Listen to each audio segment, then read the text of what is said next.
जगत में प्रत्येक व्यक्ति को किसी ना किसी प्रकार की निर्बलता अवश्य होती। जैसे कोई बहुत तेजी से दौड़ नहीं पाता तो कोई अधिक भार नहीं उठा पाता, कोई असाध्य रोग से पीड़ित रहता है तो कोई पढ़े हुए पाठों को स्मरण में नहीं रख पाता। ऐसे अनेकों उदाहरण और भी हैं। क्या आप किसी ऐसे व्यक्ति को जानते हैं जिसे सब कुछ प्राप्त हो और हम जीवन की उस एक निर्बलता को जीवन का केंद्र मानकर जीते हैं? इस कारणवश हृदय में दुख और असंतोष रहता है सदा। निर्बलता मनुष्य को जन्म से अथवा संजोग से प्राप्त होती है, किंतु उस निर्बलता को मनुष्य का मन अपनी मर्यादा बना लेता है। किंतु कुछ व्यक्ति ऐसे भी होते हैं जो अपने पुरुषार्थ और श्रम से उस निर्बलता को पराजित कर देते हैं। क्या भेद है उनमें और अन्य लोगों में? यह आपने कभी विचार किया है? सरल सा उत्तर है इसका। जो व्यक्ति निर्बलता से पराजित नहीं होता, जो पुरुषार्थ करने का साहस रखता है हृदय में, वो निर्बलता को पार कर जाता है। अर्थात निर्बलता अवश्य ईश्वर देता है, किंतु मर्यादा मनुष्य का मन ही निर्मित करता है। स्वयं विचार कीजिए।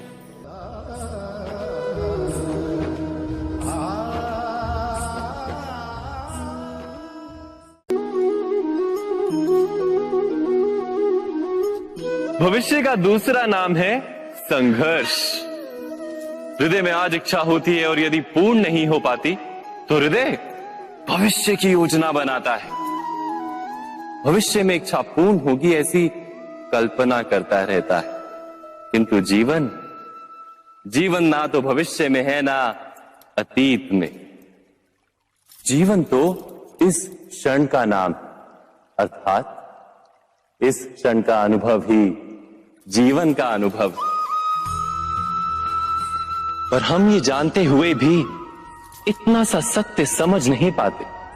या तो हम बीते हुए समय के स्मरणों को घेर कर बैठे रहते, या फिर आने वाले समय के लिए हम योजनाएं बनाते रहते हैं। और जीवन जीवन बीत जाता है। एक सत्य यदि हम हृदय में उतार लें कि ना हम भविष्य देख सकते हैं, ना ही भविष्य निर्मित कर सकते हैं, हम तो केवल धैर्य और साहस के साथ भविष्य को आलिंगन दे सकते हैं, स्वागत कर सकते हैं भविष्य का। तो क्या जीवन का हर पल जीवन से नहीं भर जाएगा? स्वयं विचार कीजिए।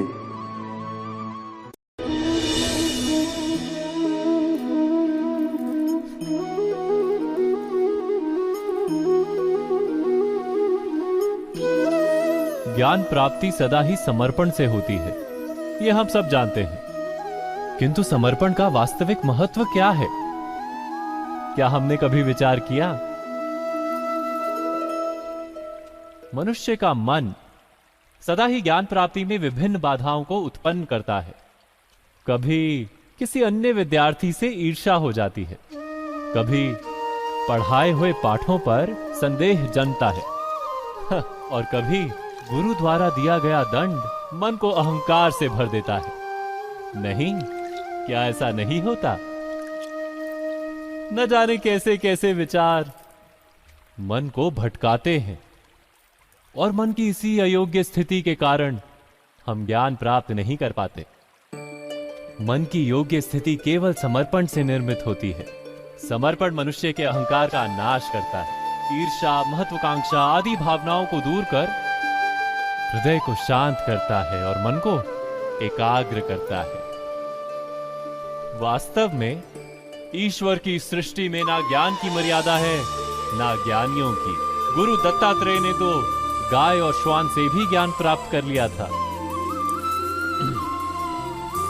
अर्थात विषय ब्रह्म ज्ञान का हो, या जीवन के ज्ञान का, या गुरुकुल में प्राप्त होने वाले ज्ञान का, उसकी प्राप्ति के लिए गुरु से अधिक महत्व है उस गुरु के प्रति हमारा समर्पण। क्या यह सत्य नहीं?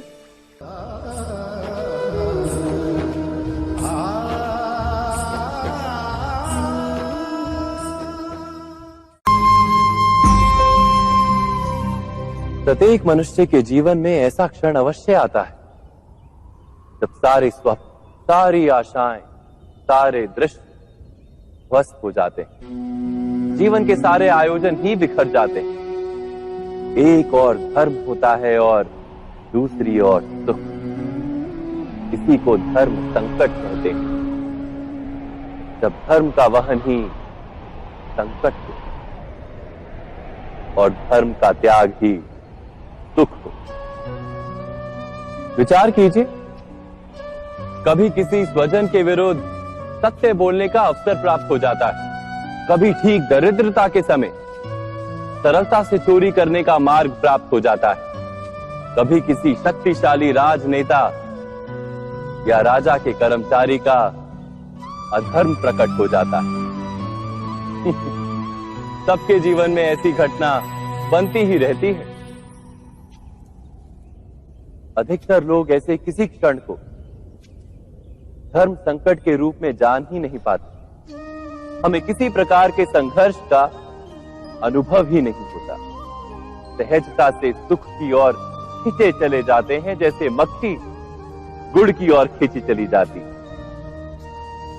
वास्तव में धर्म संकट का क्षण ईश्वर के निकट जाने का क्षण होता है। यदि हम संघर्षों से भयभीत ना हो, सुख की ओर आकर्षित ना हो, अपने धर्म पर दृढ़ रहे, तो ईश्वर का साक्षात्कार दूर नहीं।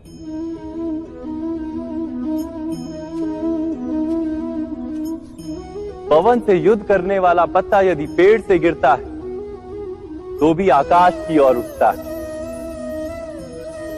पवन से झुकने वाली घास वहीं भूमि पर रह जाती। अर्थात धर्म संकट से यदि हम संकट को ही टाल दें तो सुख तो मिलता है, जीवन बढ़ता है, किंतु क्या चरित्र नहीं टूटता? क्या आत्मा दरिद्र नहीं हो जाती? क्या ईश्वर से अंतर नहीं हो जाता? स्वयं विचार कीजिए।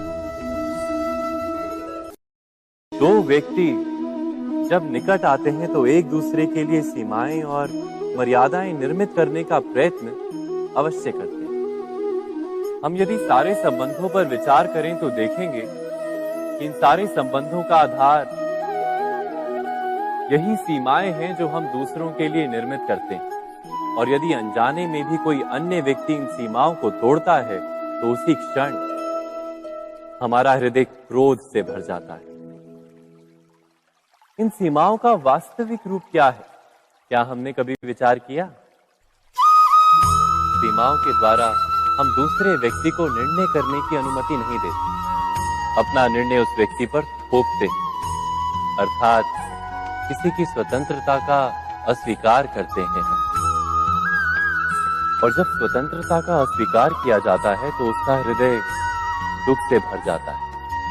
और जब वो सीमाओं को तोड़ता है तो हमारा हृदय क्रोध से भर जाता है। क्या ऐसा नहीं होता?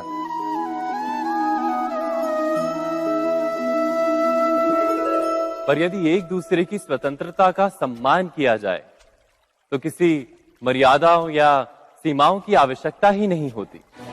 अर्थात जिस प्रकार स्वीकार किसी संबंध का देह है, क्या वैसे ही स्वतंत्रता किसी संबंध की आत्मा नहीं? स्वयं विचार कीजिए। सबके जीवन में ऐसा प्रसंग अवश्य आता है कि सत्य कहने का निश्चय होता है हृदय में, किंतु मुख से सत्य निकल नहीं पाता। कोई भय मन को घेर लेता है। किसी घटना अथवा प्रसंग के बारे में बात करना या फिर स्वयं से कोई भूल हो जाए उसके बारे में कुछ बोलना, क्या ये सत्य है? नहीं, ये तो केवल तथ्य है। अर्थात जैसा हुआ था वैसा केवल बोल देना सामान्य सी बात। किंतु कभी कभी उस तथ्य को बोलते हुए भी भय लगता है। कदाचित किसी दूसरे की भावनाओं का विचार आता है मन। दूसरे को दुख होगा ये भय भी शब्दों को रोकता है। तो ये सत्य क्या है? क्या हमने कभी विचार किया है? जब भय रहते हुए भी कोई तथ्य बोलता है तो वो सत्य कहलाता है। वास्तव में सत्य कुछ और नहीं, केवल निर्भयता का दूसरा नाम है। और निर्भय होने का कोई समय नहीं होता, क्योंकि निर्भयता आत्मा का स्वभाव है। अर्थात क्या प्रत्येक क्षण सत्य बोलने का क्षण नहीं होता?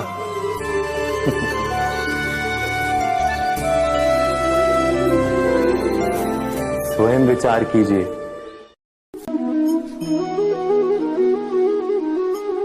श्रेष्ठता का क्या अर्थ है?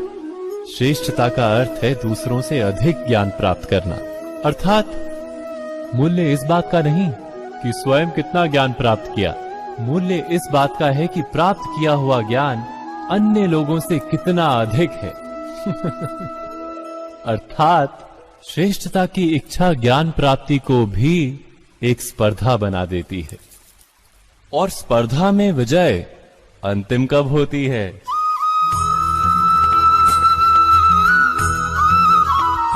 कुछ समय के लिए तो श्रेष्ठ बना जा सकता है, किंतु सदा के लिए कोई श्रेष्ठ नहीं रह पाता। फिर वही असंतोष, पीड़ा और संघर्ष जन्म लेता है। किंतु श्रेष्ठ बनने के बदले यदि उत्तम बनने का प्रयत्न करें तो क्या होगा? उत्तम का अर्थ है कि जितना प्राप्त करने योग्य है वो सब प्राप्त करना, किसी से अधिक पाने की इच्छा से नहीं, मात्र आत्मा की तृप्ति हेतु कुछ प्राप्त करना। उत्तम के मार्ग पर किसी अन्य से स्पर्धा नहीं होती, स्वयं अपने आप से स्पर्धा होती है।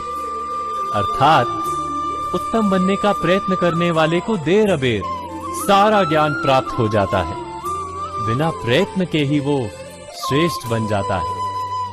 किंतु जो श्रेष्ठ बनने का प्रयत्न करता है वो श्रेष्ठ बने या ना बने, उत्तम कभी नहीं बन पाता।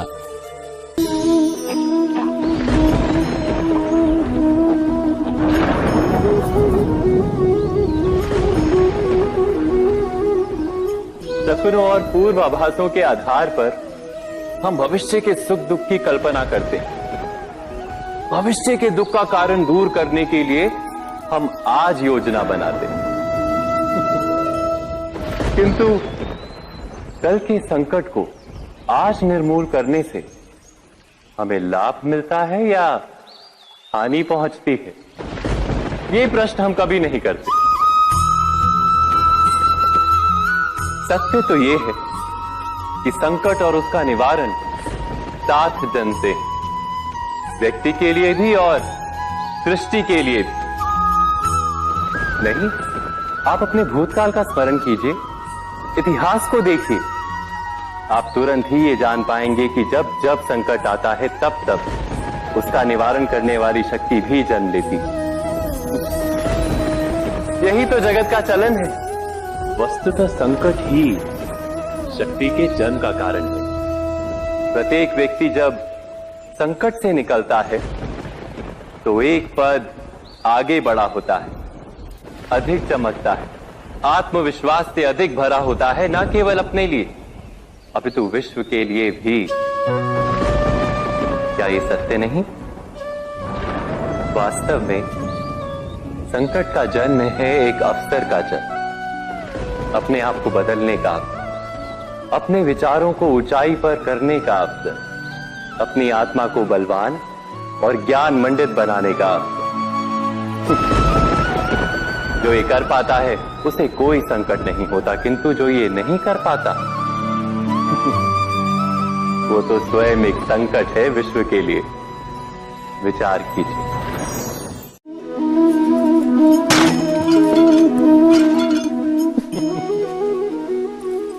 कभी कभी कोई घटना मनुष्य के जीवन की सारी योजनाओं को तोड़ देती और मनुष्य उस आघात को अपने जीवन का केंद्र मान लेता।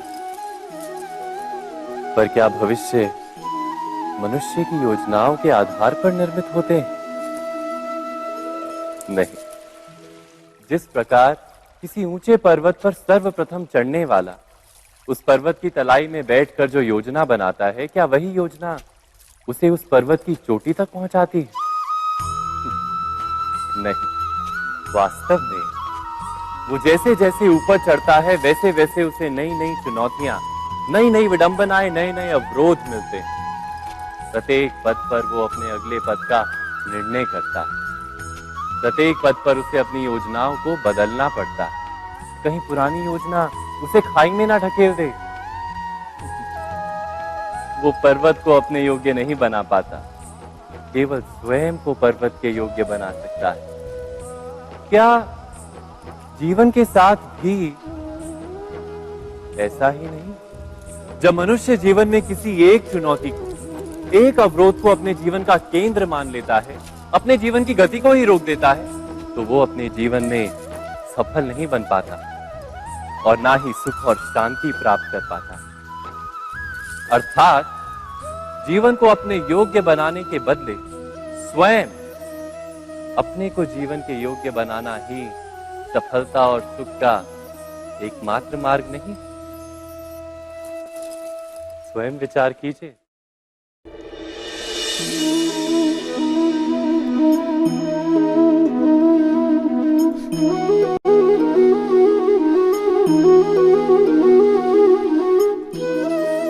जीवन का हर क्षण निर्णय का क्षण होता है। प्रत्येक पद पर दूसरे पद के विषय में कोई निर्णय करना ही पड़ता है और निर्णय अपना प्रभाव छोड़ जाता है। आज किए गए निर्णय भविष्य में सुख अथवा दुख निर्मित करते हैं, ना केवल अपने लिए, अपने परिवार के लिए भी, आने वाली पीढ़ियों के लिए भी। जब कोई दुविधा सामने आती है तो मन व्याकुल हो जाता है, अनिश्चय से भर जाता है। निर्णय का वो क्षण युद्ध बन जाता है और मन बन जाता है युद्ध भूमि। अधिकतर निर्णय हम दुविधा का उपाय करने के लिए नहीं, केवल मन को शांत करने के लिए लेते हैं। पर क्या कोई दौड़ते हुए भोजन कर सकता है? नहीं। तो क्या युद्ध से जूझता हुआ मन कोई योग्य निर्णय ले पाएगा? वास्तव में शांत मन से जब कोई निर्णय करता है तो अपने लिए सुखद भविष्य बनाता है, किंतु अपने मन को शांत करने के लिए जब कोई निर्णय करता है तो वो व्यक्ति भविष्य में अपने लिए कांटों भरा वृक्ष लगाता है। स्वयं विचार कीजिएगा।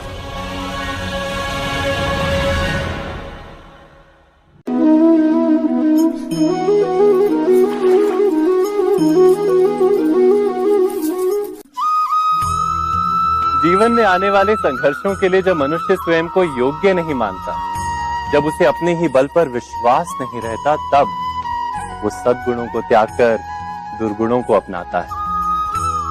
वस्तुतः मनुष्य के जीवन में दुर्जनता जन्म ही तब लेती है जब उसके अंतर में आत्मविश्वास नहीं होता। आत्मविश्वास ही अच्छाई को धारण करता है।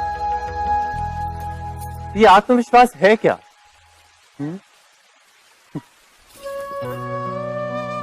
जब मनुष्य ये मानता है कि जीवन का संघर्ष उसे दुर्बल बनाता है, तो उसे अपने ऊपर विश्वास नहीं रहता। वो संघर्ष के पार जाने के बदले संघर्ष से छूटने के उपाय ढूंढने लगता है। किंतु जब वो ये समझता है कि ये संघर्ष उसे अधिक शक्तिशाली बनाते हैं, ठीक जैसे व्यायाम करने से देह की शक्ति बढ़ती, तो प्रत्येक संघर्ष के साथ उसका उत्साह बढ़ता है। अर्थात आत्मविश्वास और कुछ भी नहीं, मन की स्थिति, जीवन को देखने का दृष्टिकोण मात्र है। और जीवन का दृष्टिकोण तो मनुष्य के अपने वश में होता है। स्वयं विचार कीजिए।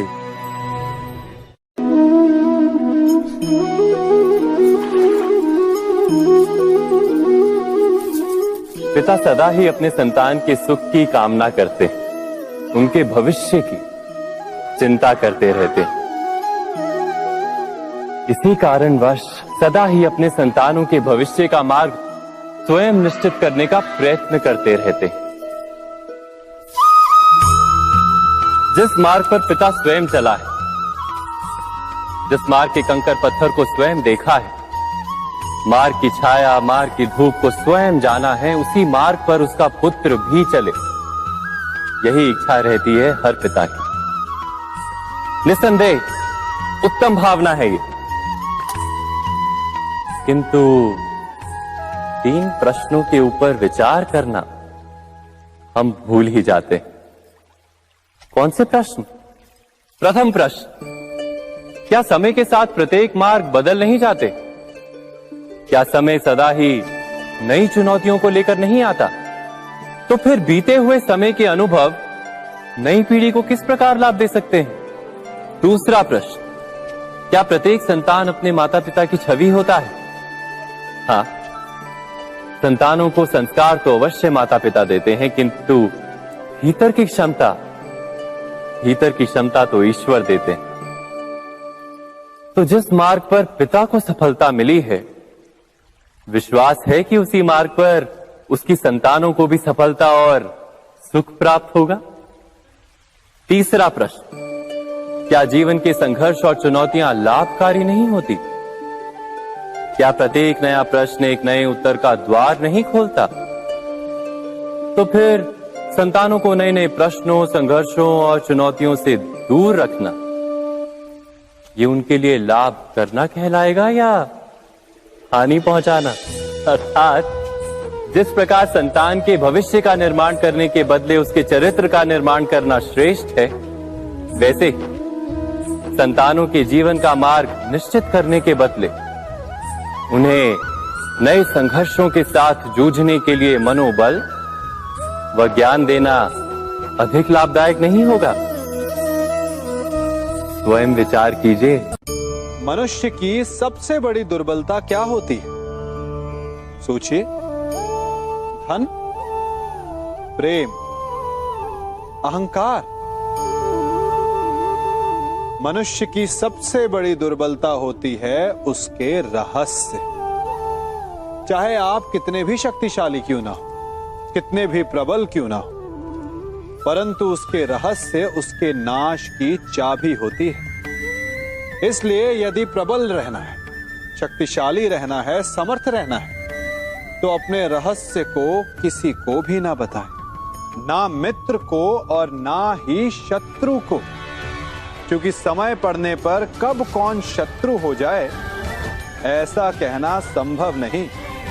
विभीषण को रावण के अमृत कुंड का ज्ञात था, इसीलिए प्रभु श्री राम रावण का वध करने में सफल हो सके। इसलिए उचित यही है कि आप अपने रहस्य को स्वयं तक ही सीमित रखें। मनुष्य जीवन की परीक्षा में सफल होने के लिए क्या नहीं करता? वो परिश्रम करता है, दौड़ भाग करता है, और ये सब करने के पश्चात भी जब उसका काम नहीं बनता तो वो नकल करता है ना? तनिक लौटिए अपने बचपन में, स्मरण कीजिए अपने बचपन की स्मृतियों का। क्या स्मरण हुआ? विद्यालय में जब आप परीक्षा देने जाते थे तो क्या होता था? आप ना सही, परंतु कोई ना कोई सफलता पाने के लिए नकल करता ही था और उत्तीर्ण भी हो जाता था, है ना? परंतु जीवन की परीक्षा ऐसी नहीं होती। नकल करने वाला सफल नहीं होता। कारण विद्यालय में सबके प्रश्न पत्र एक होते थे, परंतु जीवन के प्रश्न पत्र और उनकी कठिनाई सबके लिए भिन्न होती, तो निश्चित रूप से उनके उत्तर भी भिन्न होंगे ना। इसलिए यदि आपको जीवन में सफलता पानी है तो नकल ना कीजिए, स्वयं के प्रश्नों का उत्तर स्वयं ढूंढिए और सफलता आपकी ही होगी। मनुष्य का जीवन हार और जीत विजय और पराजय, सफलता और असफलता के मध्य झूलता रहता है। आपके साथ भी ऐसा होता होगा, है ना? जब आप सफल होते हैं, किसी चुनौती पर विजय पाते हैं, तो मन प्रसन्नता से आनंद के उपवन में झूमने लगता है। और जब आप असफल होते हैं, तब मन दुख और पीड़ा के सागर में डूबने लगता है। परंतु वास्तव में सफलता और असफलता है क्या?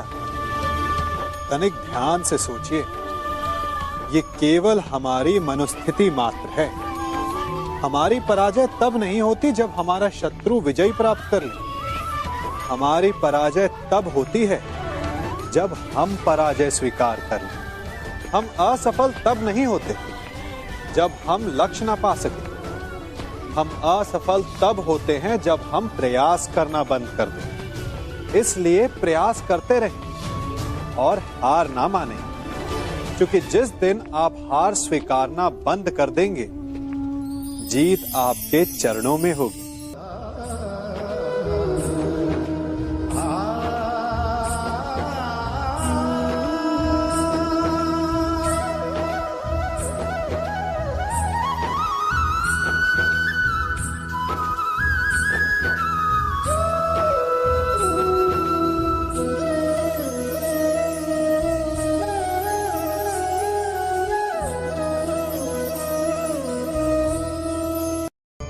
आप सबने बरगद के वृक्ष को तो देखा ही होगा। क्या आपको ज्ञात है, बरगद के वृक्ष के बीज का आकार राई से भी छोटा होता है। परंतु बरगद का वृक्ष संसार के महाकाय वृक्षों में जाना जाता है। जब उसका जन्म होता है, तब उसमें वो जटाएं, वो शाखाएं नहीं होती। परंतु जैसे जैसे उसका विस्तार होता है, जैसे जैसे वो अधिक शाखाओं का भार उठाता है, अधिक पत्तियों का सृजन करता है, वैसे वैसे उसकी शाखाएं जटाएं बनकर जड़ तक पहुंचती है और इस वृक्ष को सहारा देती है। ये जीवन का बहुत महत्वपूर्ण पथ है। बिना लोभ लालच शुभ कार्य करें, अन्य लोगों की सहायता करें। धीरे धीरे आपने जिनकी सहायता की, वो आपके सहायक बनते जाएं, आपकी जड़ों को और बलशाली बनाएंगे, आयु, मान और आकार बढ़ाएंगे। सहजीवन, सहायता और निष्काम कर्म आपको मृत्यु के पश्चात भी मरने नहीं देगा, आपको अमर रखेगा। हमारा शरीर प्रकृति का एक महान आविष्कार है। इससे जटिल संरचना संसार में और कोई नहीं। हमारा शरीर जितना जटिल है, यदि इसे ठीक से जाना जाए, तो इससे अधिक सरल ज्ञान देने वाला और कोई नहीं। हमारे शरीर में 5 इंद्रियां होती हैं, जो हमें भाव, गुण और वस्तुओं का बोध कराती हैं। हमारे पास आंखें हैं, नाक है, स्पर्श के लिए त्वचा है, कान है और जीभा है। सबका भिन्न भिन्न कार्य है। आंखों से देखना, कानों से सुनना, नथनों से श्वास लेना, त्वचा से स्पर्श करना और जीभा से स्वाद लेना। परंतु क्या आपने कभी सोचा कि प्रकृति ने हमें 2 आंखें दी, 2 नथने दी, 2 कान दी, स्पर्श के लिए ये पूरा शरीर दिया, परंतु जीभा केवल 1 दी? ऐसा क्यों?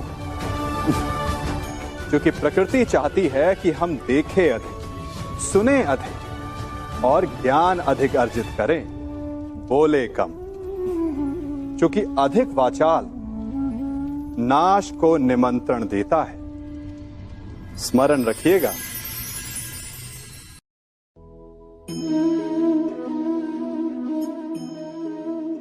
ये सदा यही कहते आए कि यदि आगे बढ़ना है तो अपनों का साथ दो।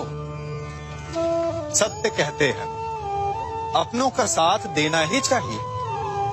परंतु साथ देने से पूर्व ये अवश्य पहचान लेना चाहिए कि अपने हैं कौन। क्या अपने वही होते हैं जिनके साथ हमारा रक्त संबंध होता है, या अपने मित्र? अपने वो होते हैं जो हमें सद्कार्य के लिए प्रेरित करें, हमें आगे बढ़ाएं, हमारा साथ दें।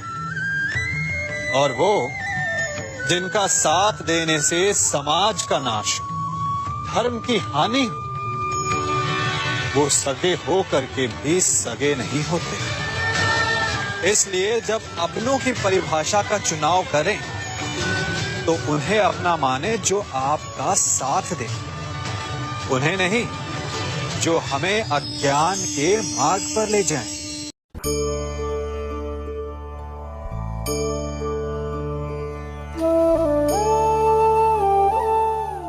आप जिनसे प्रेम करते हैं सदा उनके समीप रहना चाहते हैं, नहीं चाहते कि कभी अपनों से दूर होना पड़े, बिछड़ना पड़े।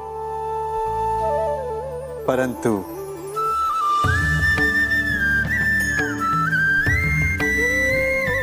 एक समय के पश्चात अपनों से दूर हो जाना उन्नति के लिए आवश्यक है।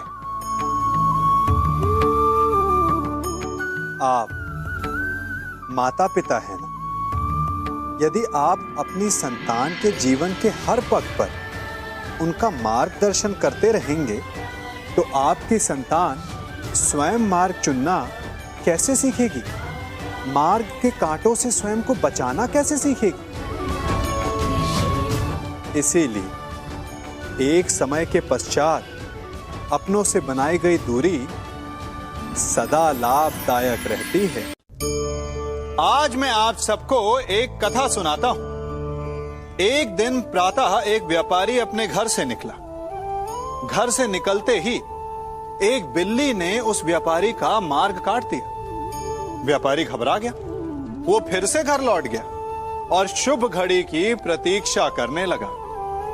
और जब वो पुनः अपने घर से निकला तब वो वाहन जा चुका था जिससे राजा तक पहुंचकर उसे भेंट देनी थी।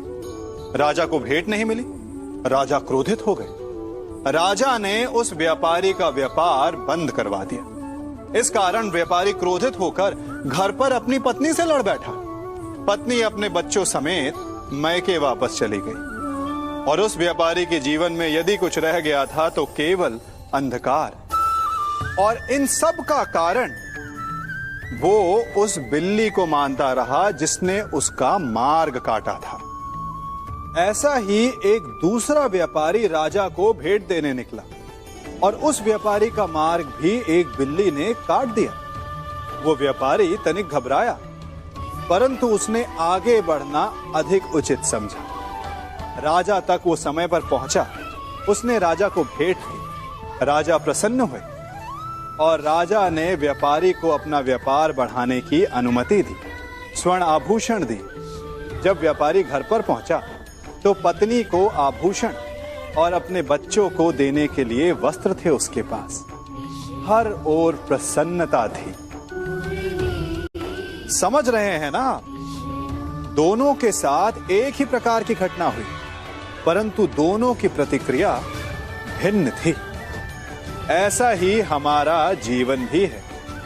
हमारे जीवन में प्रारब्ध का अपना स्थान है, परंतु उससे कई अधिक महत्वपूर्ण हमारी प्रतिक्रिया, हमारे सोच का प्रभाव है। क्योंकि यही हमारे जीवन को आकार देते हैं। इसलिए अपनी सोच को सकारात्मक रखिए। आपका जीवन सदैव आनंदमय।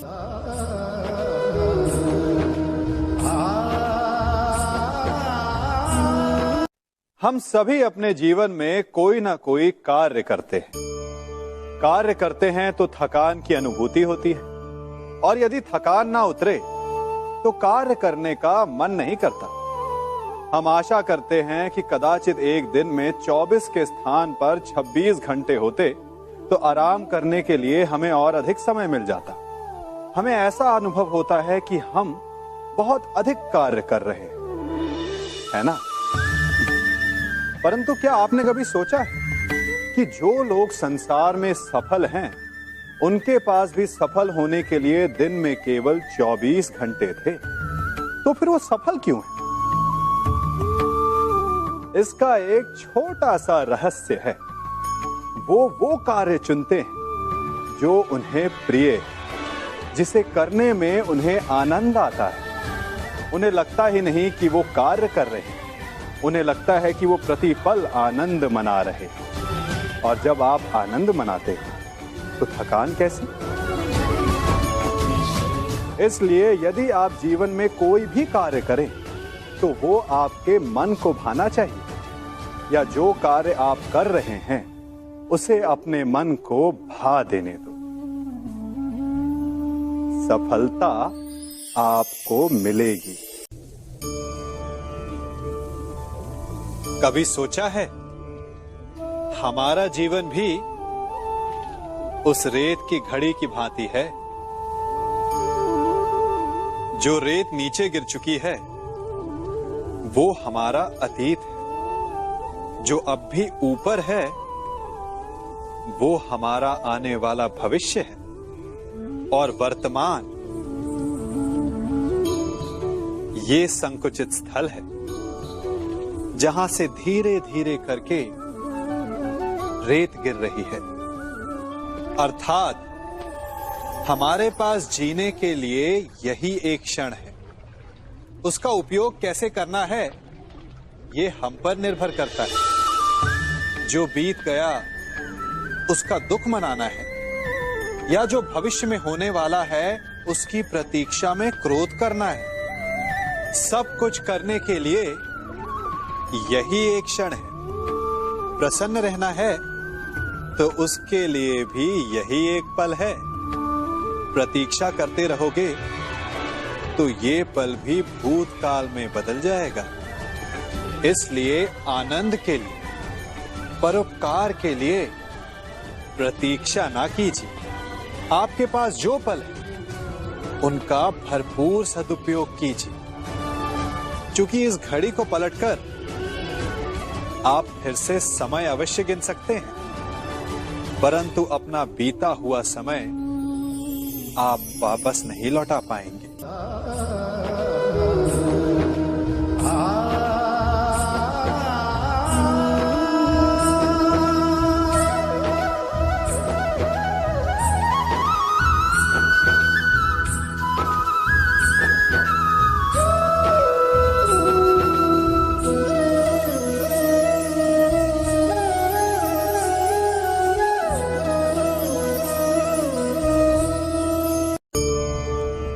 मनुष्य भी बड़ा विचित्र प्राणी है। अपनों से नीचे के स्तर के लोगों को वो हे दृष्टि से देखता है, उनका उपहास उड़ाता है, उनसे बार बार कहता है कि तुम्हारा कुछ नहीं हो सकता, तुम भविष्य में कुछ नहीं कर पाओगे। जब मनुष्य के पास धन, संपत्ति, मान होता है तो वो दूसरों का आदर नहीं करता, परंतु वो एक बात भूल जाता है कि उससे भी अधिक शक्तिशाली कोई अस्तित्व में है, और वो है समय। काल काल अपना चक्र कब बदलेगा ये कोई नहीं जानता। समय अपनी करवट कब लेगा ये कोई नहीं जानता। कोयला भी समय के साथ साथ हीरे में परिवर्तित हो जाता है। इसलिए जीवन में कभी भी किसी का भी उपहास नहीं उड़ाना चाहिए।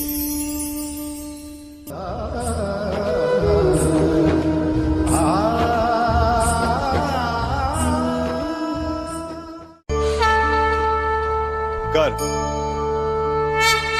अभिमान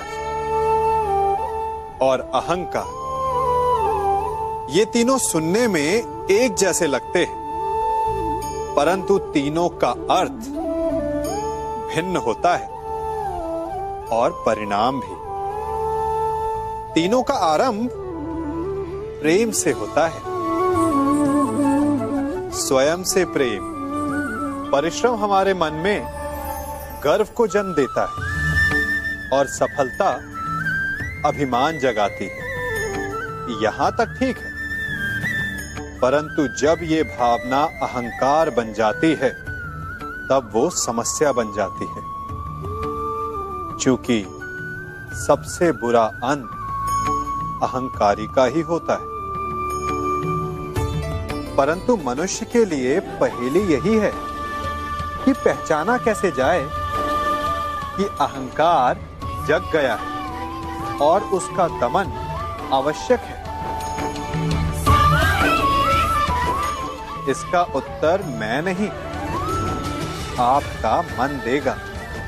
जब तक आप स्वयं से प्रसन्न हैं, जब तक आप सबसे ऊंचा उठने का प्रयास कर रहे हैं, तब तक ठीक है। परंतु जब आपके मन में दूसरों को नीचा समझने का भाव आ जाए तो सावधान हो जाइए, क्योंकि यही अहंकार है जो वास्तव में आपको हीन कर रहा है।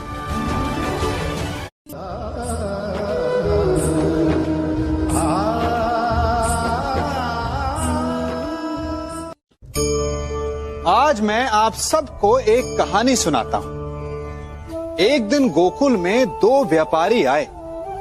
एक व्यापारी शहद का था, बड़ा मीठा शहद था उसका, परंतु वो गोकुल में टिक नहीं पाया।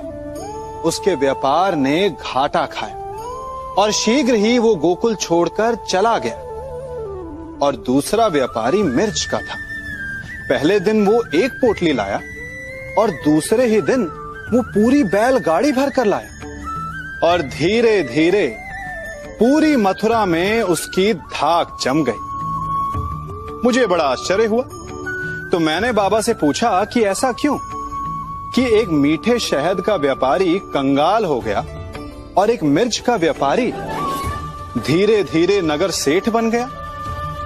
बाबा मुस्कुराए और उन्होंने कहा कि मीठी बोली बोलने वाले की तीखी मिर्च भी बिक जाती है और जो कड़वी बोली बोलता है उसका मीठा शहद भी नहीं बिकता।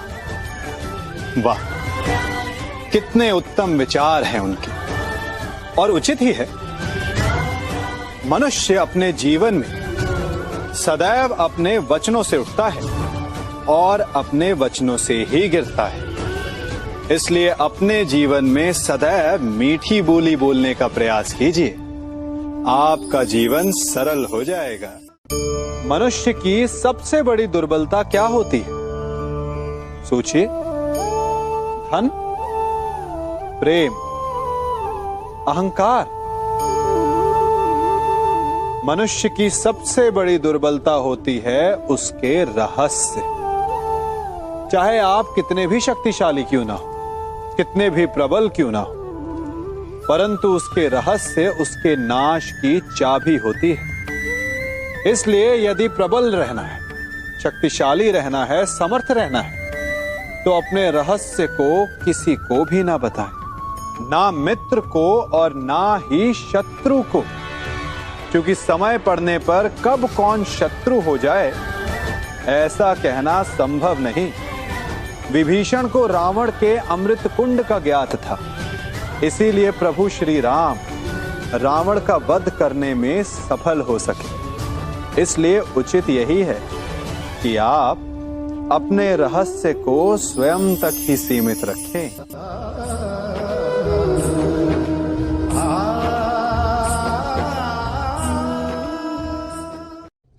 युवा अवस्था भी हमारे जीवन का कितना सुंदर काल होता है ना। बाहु में बल, मन में कुछ बड़ा कर जाने की चाह, आंखों में भविष्य के सुंदर और कोमल सपने। और इसी अवस्था में मनुष्य के भीतर पनपता है प्रेम। किसी को देखकर उस पर मन मोहित हो जाता है और फिर मनुष्य अपना सब कुछ उस पर न्यौछावर कर देना चाहता है। फिर प्रेम की परिणति होती है विवाह में। क्यों? सबको अपने खट्टे मीठे संस्मरण स्मरण हुआ है ना। परंतु यहीं से अधिकतर माता पिता और संतान के मध्य विचारों का विरोध प्रारंभ हो जाता है। संतान को लगता है कि उसका चुना जीवन साथी ही उसके लिए उपयुक्त है, और माता पिता को लगता है कि संतान अनजाने में भूल कर रही है। संतान का तर्क होता है कि उसे विवाह किससे करना है, ये उसका अधिकार है, और माता पिता का तर्क ये होता है कि अब भी जीवन साथी चुनने की समझ संतान में है ही नहीं। तो इस अवरोध को काटा कैसे जाए, उचित निर्णय कैसे लिया जाए? इसका एक ही मार्ग है, अपने उत्तरदायित्व का भान और अपनों से बड़ों के मापदंडों का भान। विवाह करने से पूर्व ये जान लेना आवश्यक है कि विवाह केवल अपने प्रेम को पाने का मार्ग नहीं है, अपितु विवाह से जीवन का एक नया द्वार भी खुलता है, और हर नए जीवन के साथ नए उत्तरदायित्व भी होते हैं। और यदि इन उत्तरदायित्वों को समझकर निर्णय लिया जाए तो विश्वास कीजिए, आपका दाम्पत्य जीवन आनंद से भरा रहेगा, और आपको कभी ये पछतावा नहीं होगा कि आपने कोई अनुचित निर्णय लिया।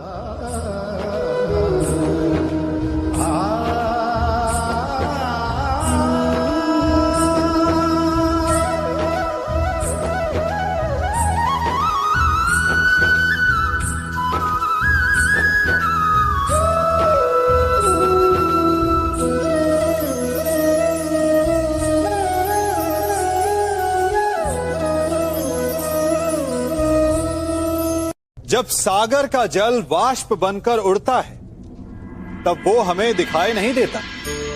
मेघ उस जल को अपने भीतर छिपा लेते हैं, लंबी यात्रा करते हैं, प्रयास करते हैं कि वो जल सदा उनके भीतर छिपा रहे, परंतु जब वायु का वेग उन्हें उड़ाकर किसी पर्वत से ले जाकर के टकरा देता है, तब उन मेघों को बरसना ही पड़ता है, क्योंकि यही नियति है, यही प्रकृति है। क्योंकि जल को सागर में जाकर मिलना ही है। ठीक ऐसा ही हमारे साथ भी होता है।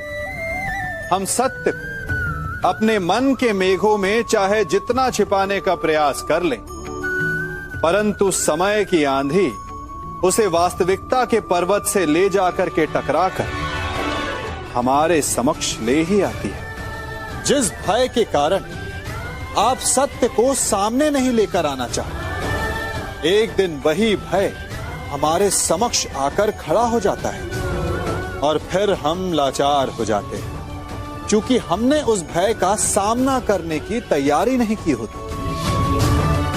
इसलिए सत्य से भागे नहीं, उसे छिपाए भी नहीं, उसे स्वीकार करें। भविष्य की बड़ी विपत्ति से बच जाएंगे।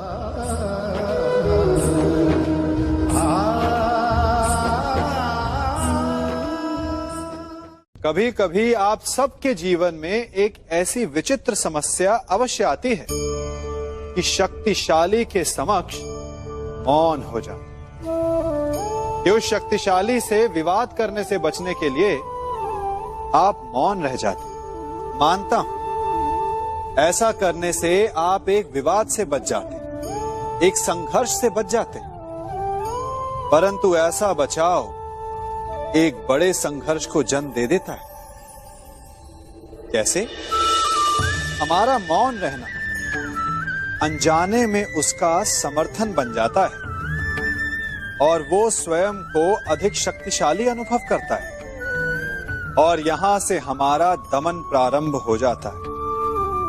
एक के बाद एक हम अन्याय में अनचाहे रूप से सम्मिलित होते चले जाते हैं। तो इसका तोड़ क्या है? ये समझने के लिए ये जानना आवश्यक है कि ऐसी कौन सी बात है जो आपको विरोध करने से रोकती है। ये सामने वाले की शक्ति नहीं जो आपको रोकती है, ये आपके भीतर छिपा भय है जो आपको रोकता है। हाँ, कभी कभी भय आपकी सुरक्षा अवश्य कर सकता है, परंतु साथ साथ ये भी जानना आवश्यक है कि ये भय ही है जो आपको मौन भी रखता है, इसलिए अपने मन से भय को निकालिए और खुलकर अनीति का, अन्याय का विरोध कीजिए और फिर देखिएगा आपका मन कितना मुक्त, कितना हल्का अनुभव करेगा।